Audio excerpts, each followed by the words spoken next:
Hi everyone, it's Pharmacist Stephanie, and today we're going to talk about over-the-counter sleep aids, what they could be helpful for, but also when they're probably not a good choice. I seem to be getting a lot of questions about this in the pharmacy, and it's probably due to all the news, all the stressors of COVID, those sorts of things. So I want to talk about our two most common over-the-counter sleep aids. First one is any of these guys, Sleep Ease, ZzzQuil, even Pharmacist brand. I want to bring it to your attention that these sleep aids are actually Benadryl. We're piling you full of Benadryl to make you sleep more. We do that because Benadryl has a side effect of being sleepy. And so we kind of hack that side effect and then it gets sold to you as a sleeping pill, but it's really Benadryl. And to put it into perspective, a regular Benadryl, that's that pink tablet that it's a 25 milligram dose. And most of these sleeping pills are actually 50 milligrams. These are the equivalent of taking 2 Benadryl every night to go to sleep. So let's talk about what that's good for and what that's not good for. Number one, that's a lot of Benadryl. So you will likely have what we call morning hangover, so grogginess from all that Benadryl in your system. Number two, Benadryl can dry you out, and this is really important if you have seniors that are taking this medication. When it dries you out, that's more likely to cause confusion. It can give you dry mouth, dry eyes. It can cause constipation. So be mindful of that if you're taking Benadryl every night. And then for seniors, it can also add to increased risk of falls if you're getting up in the nighttime, but you're really drowsy because you have that much Benadryl on board. The other really important thing is that your body gets used to these sleep aids super fast, and then it's hard to sleep without them. So we really don't recommend using them for any more than a night or two in a row. I believe the recommendation is no more than 4 nights a week. So if you have been taking these sleep aids and you're taking them regularly and you need them to go to sleep, you really need to speak with your pharmacist, and we need to get a plan to get you off of these, because after like 7 nights, they're really not working for you anymore. And now you're just taking it, you're getting all the side effects. But I understand if you try to stop them cold turkey, you're going to have difficulty sleeping. So if you're regularly taking these over-the-counter sleep aids that are Benadryl, come and see your pharmacist, and we will come up with a plan to help you reduce your use of sleep aids. So that's the ZzzQuil, the NyQuil, that's really all Benadryl. The other thing that I want to talk about is melatonin. Oh, before I jump over there, let's talk about how does Benadryl and these sleep aids really work? Well, actually, studies have shown that they will make you go to sleep just 8 minutes faster than you would have normally, and they will prolong your sleep by just 12 minutes. So we're talking 12 minutes of extra sleep for all those side effects. So really we have to put this into perspective. Okay, let's move on to melatonin.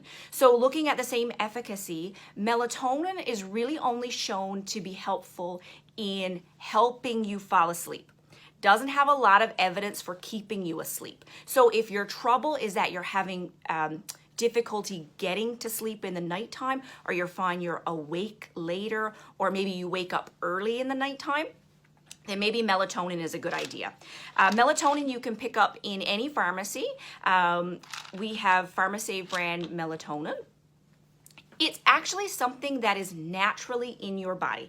So your body naturally produces melatonin in the evening time, and that's what triggers your body to say, it's dark out, it's time to go to sleep.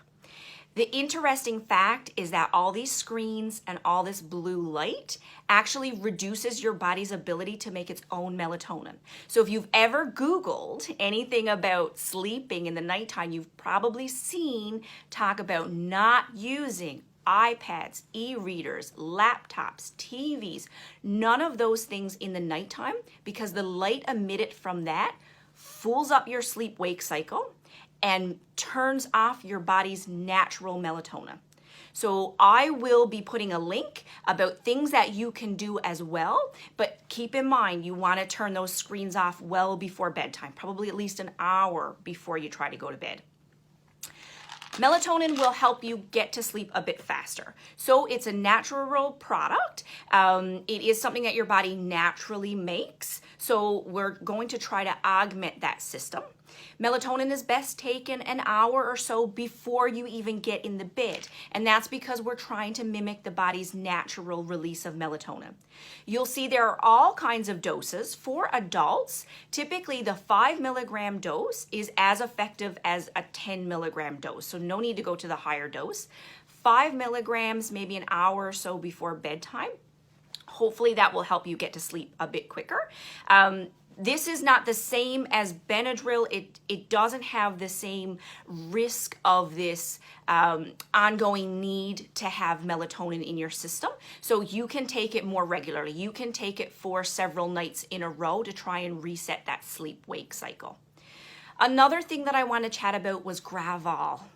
Let's be honest, there are a lot of people, especially seniors, that are using Gravol to sleep at night. And I really want to make a public service announcement here that that is really not a great idea. Gravol falls in the same category really as Benadryl here. So it's a strong drug. It really does dry you out, puts seniors at risk of falls and confusion, and it can cause constipation. It can make it hard to pee.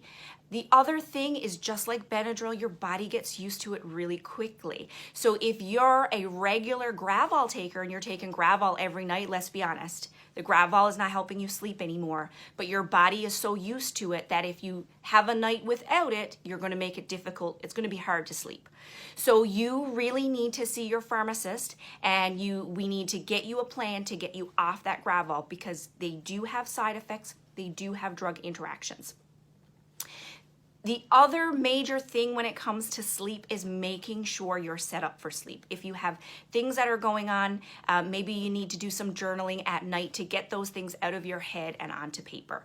We want to make sure that you're not on the screens close to bedtime. Maybe you need to be going for a walk earlier in the day or doing some low exercises to try and tire your body out more. And then you have to get up in the morning. If you want to go to sleep at night, you have got to get up in the morning.